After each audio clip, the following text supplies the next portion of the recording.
हिंदू धर्म का सबसे बड़ा रक्षक। हिंदू धर्म की रक्षा करता है ये मंदिर।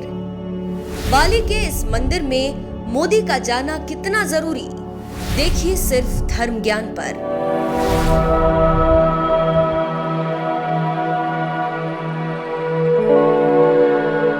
इंडोनेशिया का बाली द्वीप इस वक्त पूरी दुनिया की नजरों में है। हम उसी बाली द्वीप की बात कर रहे हैं जहां की धरती पर आपको ऐतिहासिक और प्राचीन हिंदू मंदिरों की भरमार मिलेगी। भारत से 7 समुंदर पार इंडोनेशिया, जिसकी गिनती इस्लामिक देशों में होती है, लेकिन इसके कण कण में हिंदू धर्म की छाप नजर आती है। इस वक्त बाली में दुनिया के ज्यादातर राष्ट्राध्यक्ष मौजूद हैं। G20 समिट चल रहा है। वैश्विक मंच पर आयोजित इस G20 समिट को अटेंड करने के लिए पीएम मोदी बाली पहुंच चुके हैं। 45 घंटे पीएम मोदी इंडोनेशिया में ही रहेंगे। भारत के समय अनुसार बीती रात जैसे ही पीएम मोदी ने इंडोनेशिया की धरती पर कदम रखा, बाली हवाई अड्डे पर पूरी गर्मजोशी के साथ और रंगारंग तरीके से उनका भव्य स्वागत किया गया। पीएम मोदी के बाली में पधारते ही पूरा इंडोनेशिया मोदी मोदी से गूंज उठा। पीएम मोदी का इंडोनेशिया दौरा भारत के लिए कई मायने रखता है, क्योंकि अब पीएम मोदी जी समिट के तीनों सत्र में शामिल होंगे।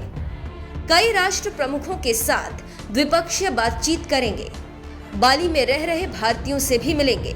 इन सबके बीच बाली की धरती पर मौजूद एक मंदिर ऐसा है जहां पीएम मोदी का जाना जरूरी बताया जा रहा है। बाली के दक्षिणी छोर पर स्थित यह है उलुवातु मंदिर।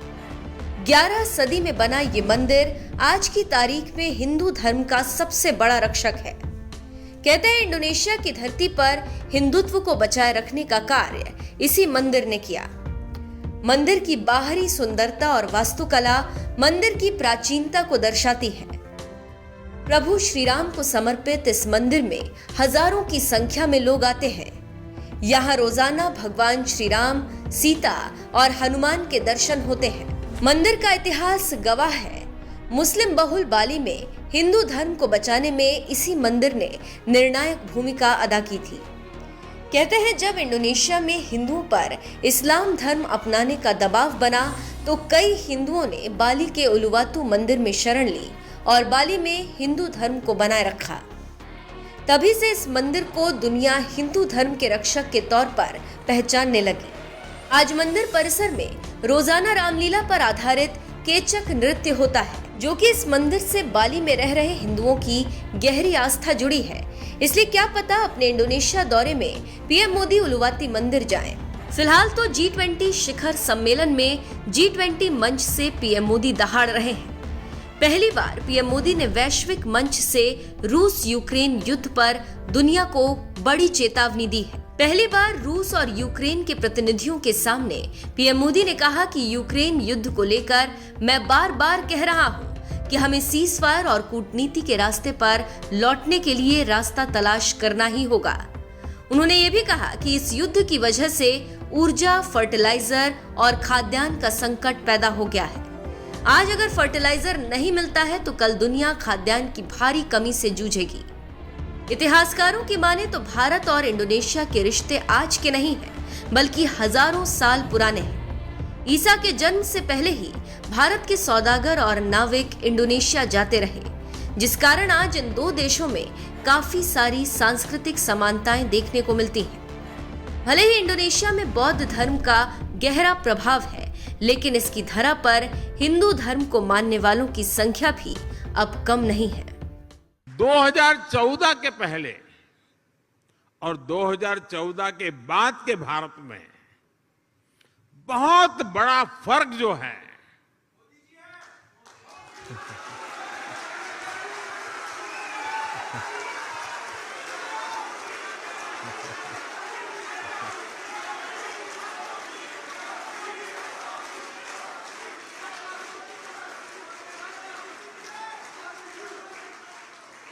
वो जो बहुत बड़ा फर्क है वो मोदी नहीं है,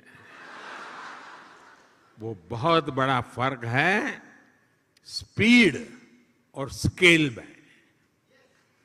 आज भारत अभूतपूर्व स्पीड पर काम कर रहा है और अप्रत्याशित स्केल पर काम कर रहा है। अब भारत छोटा सोचता ही नहीं है।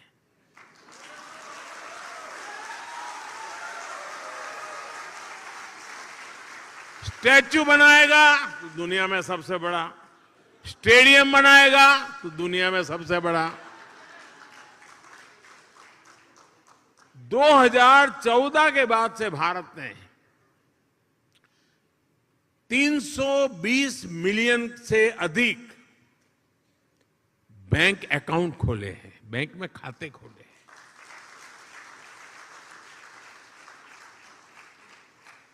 इसका मतलब ये हुआ कि अमेरिका की कुल जनसंख्या जितनी है उतने हमने बैंक खाते खोले हैं।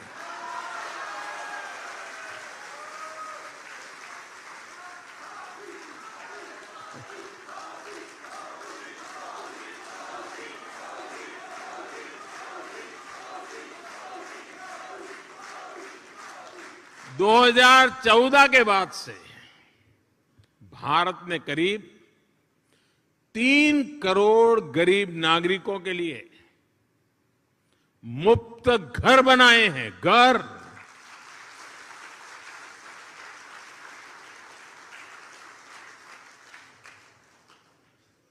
और घर ऐसे नहीं बनता है, जब घर मिल जाता है ना तो इंसान रातों रात लखपति बन जाता है। और जब मैं 3 करोड़ घर की बात करता हूं, उसका मतलब क्या है?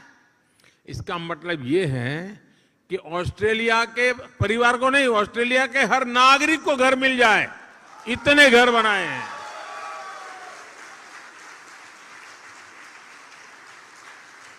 पिछले 7-8 साल में भारत ने 55,000 किलोमीटर 55,000 किलोमीटर नेशनल हाईवे बनाए हैं। यानी स्केल बता रहा हूं मैं, पूरी धरती के लगभग 1.5 चक्कर लगाने के बराबर है।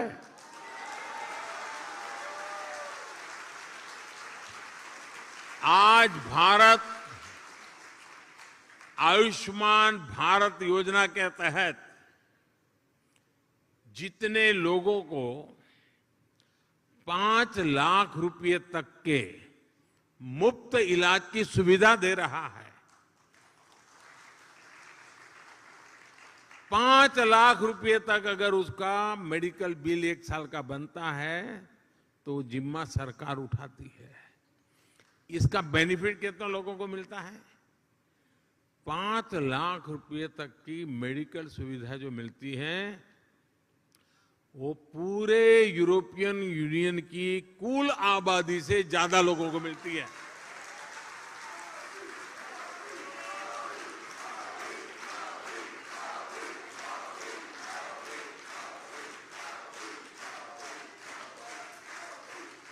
कोरोना काल में भारत ने जितनी वैक्सीन डोज अपने नागरिकों को लगाई और मुफ्त में लगाई,